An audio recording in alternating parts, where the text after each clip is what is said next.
the silliest deaths in history. Sometimes it's your own pride that can get the best of you. This is Hans Sty Ninja, and this is his beard. Hey, my eyes are up here, looking like the wisest wizard in the world. Hans was a public spectacle in the 16th century, and also a well-respected politician.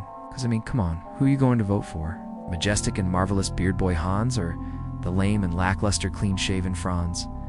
And that is how I will be lowering taxes, while simultaneously providing affordable healthcare and housing for all. Alright, but where's your beard? I don't have one. This guy stinks. But behind that big bushel of bristles beats a kind heart. One that legitimately cared for his town and its people. So much so that Hans was elected as mayor for 6 consecutive terms for the town of Brno am Main, a town that resides on the border between modern-day Austria and Germany. It's also the birthplace of another famous facial hair, albeit far less loved by history, but that's another story. Measuring in over 4.5 feet in length, Hans' big-ass beard was his defining feature, and was certainly a testament to his patience and care in many aspects in his life. If you can brush your beard, you can untangle legislative issues. If you can oil up your whiskers, you can lubricate the political machine. So, it goes without saying that cosmetology and political science are of equal value, at least from a college degree standpoint. However, Hans's biggest asset would be his downfall, quite literally. On September 28, 1567, a fire broke out in the town, which was a much bigger threat back then than it is today. Since the extent of firefighting tactics were just pathetic pails of water, a single small fire could reduce your whole town to cinders real quick. Hans, who usually tucked his beloved beard into a leather pouch for safekeeping and uninhibited travel, let his lusciously long locks whimsically whip in the wind as he ran to help with the fire. Scuttling down some stairs in a panic, Hans had accidentally slammed a piggy right on his own facial pubes, causing him to slip and trip down the entire staircase. He snaps his neck, and the town was devastated. Not by the fire, but by the loss of their beloved mayor. Before being buried, the townsfolk had Hans's beard gently removed and chemically preserved, immortalizing his legacy. The forever facial hair is still on display in a museum in the town today. You know his ghost is pissed, though. Literal Rafflemow. Ever have an extreme case of the sleepy ha-has, where you find anything and everything to be complete comedic gold, to the point of not being able to even breathe? Now try to imagine this soggy Sciperios doing that. This is Cryopus, rather influential Greek Stoic philosopher in the 3rd century BC, in case you don't peruse that corner of YouTube. Stoicism is the philosophy that you only ever need to focus on what you can control in your life. Anything reasonably outside of that control, hakunas matatis, not my problems. Which is a pretty solid philosophy, especially in this age of doom and gloom, social media designed to make you perpetually paranoid and pissed off. Chrysippus was also a huge proponent of logical reasoning, having created an original system of propositional logic. Stuff like if, then, and/or statements that we use to describe the world around us today. For example, if you are not subscribed to this channel, then you're dead to me. Simple logic. The basic idea is that any and all things happen for a reason. Well, I'm sure Chrysippus would have a hard time understanding the logic and reasoning surrounding his rather untimely death. According to legend, Cryopus, at the fermented old age of 73, got trashed at a feast. In his slizzard state, he had stumbled upon a donkey who was munching on some figs, registering at least a 6.9 on the ancient Greek comedy scale. The masticating mule was a hilarious sight to behold, prompting Cryopus to exclaim, quote, "Give the doggy some pure wine to wash down the figs." This added punchline sent the Lord of Logic over the edge. Cryopus reportedly hurled himself into a fit of laughter so intense that he had collapsed, foaming at the mouth. Despite some nearby partigores attempting to help him, he had knocked himself dead with his own joke. But the question is, can you actually die from laughter? Sure you can. It's rare, but medically possible.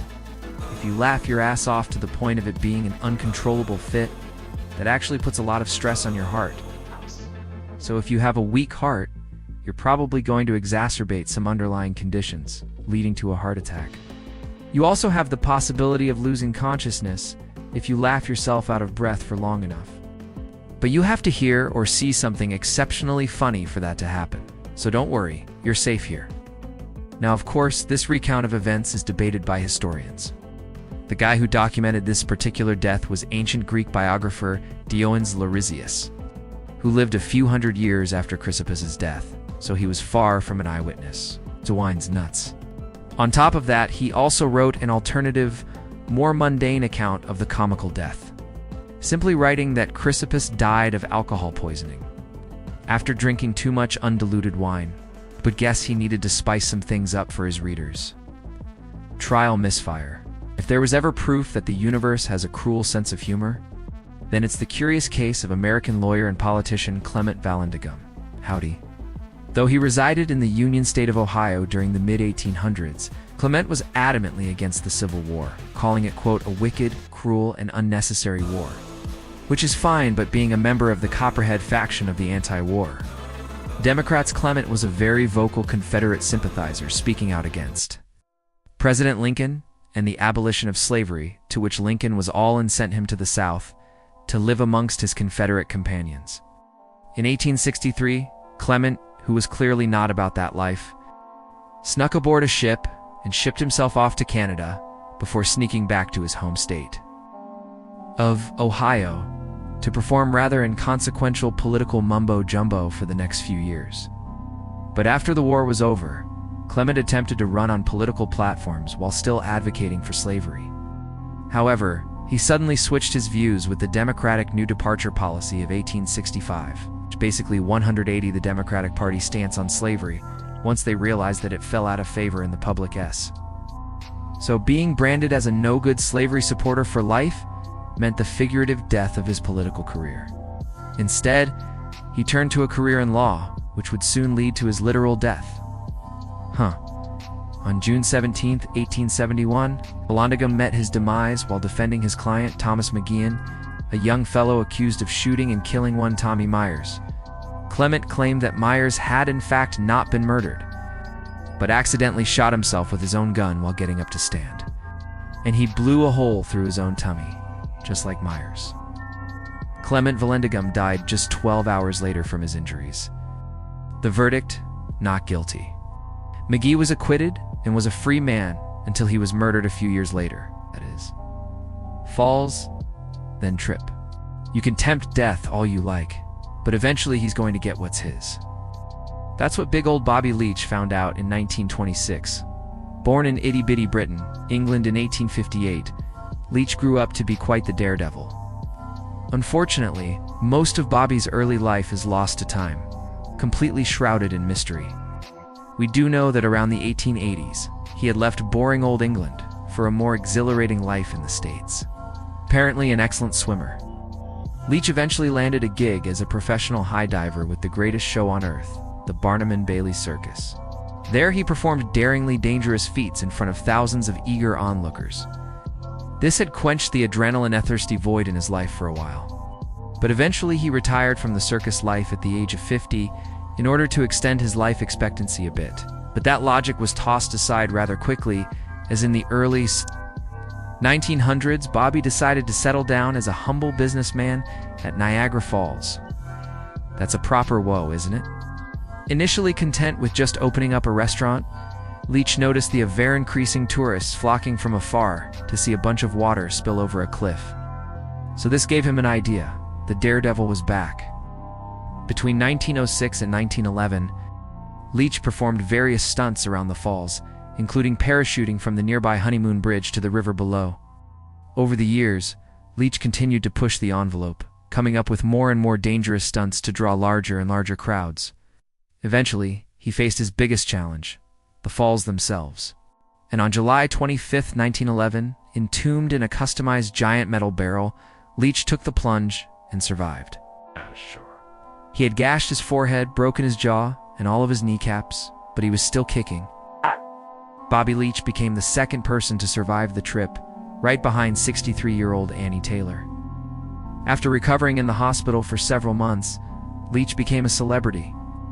Over the next several years, he had plans to make a second bound over the falls, but it never came to be. Why? Well, because in 1926, he went and slipped on a dang orange peel, snapping his leg in half, which went and got infected with gangrene, ultimately killing him a few days later. Music. Remember that death always gets the last laugh. New president, music, having served the shortest presidential term in United States history. You know something must have gone down. Well, it was President William Henry Harrison's health bar. The withering president had a pretty impressive career before assuming office. He enlisted in the U.S. Army in 1791 at the age of 18 and quickly rose through the ranks, serving in the American Indian Wars, which sought to expand U.S. territory further west against native tribes, which they did, satisfied with his service. Harrison decided to retire from the military at 25 and toss his head in the ring for a career in politics. Recognized for his leadership skills on the battlefield, then President John Adams gave Harrison control over the territory of Indiana as governor, with the goal of expanding that territory for statehood eligibility. One consequence of this territorial expansion was the Battle of Tippecanoe in 1811, which only further displaced natives from the area in order to allow more settlers to well settle. This success cemented Harrison's legacy, as Indiana would eventually become its own state in 1816. But leading military campaigns from afar, it's boring, as Harrison missed being in the middle of the action. So he came out from his military retirement to fight in the War of 1812, serving as a major general for the U.S. Army against the smelly redcoats, who weren't too happy seeing the U.S.'s throbbing expansion. A bunch of people died and the war ended in pretty much a stalemate. But the outcome solidified the U.S. as a world power, being able to at least defend itself from a foreign power. This really boosted national morale and pride. And with no restrictions put in place, the U.S. just kept on manifesting that destiny in the coming years. Now, back in a time of peace, and having successfully satisfied as a war boner, Harrison fell back into politics, serving in the House of Representatives, the Senate, and eventually running for president. His opponent was 8th President Martin Van Buren. His first term experienced an economic depression with the Panic of 1837.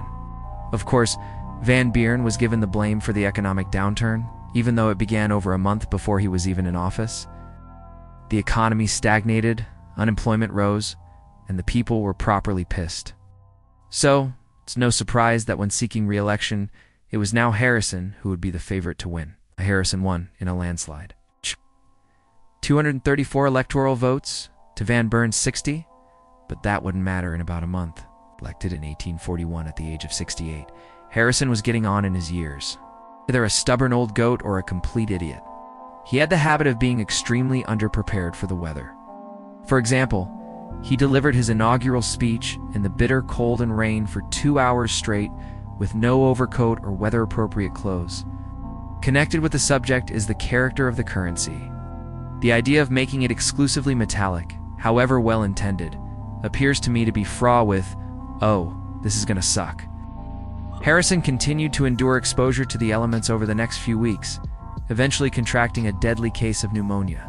Despite his doctors jacking him to the tits with drugs and relying on good old-fashioned bloodletting, Harrison died on April 4th, 1841, exactly 1 month after being elected. Being a dummy. When you were a kid, did you ever try jumping off of a sofa using a blanket as a makeshift parachute? But you failed to calculate if the blanket had the proper coefficient of drag necessary to minimize your acceleration, due to gravity leaving you crashing to the floor and a possible concussion? Just me? Well, take that scenario and scale it up to adult size. Except this is your blanket and this is your couch. Meet Franz Reichelt, the mastermind behind the parachute suit prototype. An Austro-Hungarian tailor and inventor, Franz became hyper-fixated on developing a sort of wearable parachute. He had identified a gap in the market with the rise of humanity's newest invention, the powered aircraft. Seeing reports of pilots forced to launch themselves out of their airborne contraptions, if things went south, Franz vowed to come up with a solution to save lives. So, he got to work in 1910 with some initial designs. Testing the prototypes by strapping them on to makeshift dummies and hucking them off of a 5-story ledge. Surprisingly, the dummies managed to hit the ground at less than fatal speeds. Not bad. But there was a problem. The prototype weighed 150 pounds, and no pilot's going to lug all that extra weight onto an aircraft, even if it would potentially save their life. But Franz would not give up. After all, you have to fail many times before you succeed. Despite numerous rejections, they eventually gave in on the bitter, cold morning of February 4th, 1912. And to the surprise of everyone, Franz arrived on site in his dumpy-looking parachute suit. Ow. The police only gave Fran permission to perform this stunt on the grounds that dummies would be used. Not that he would be doing the jumping himself.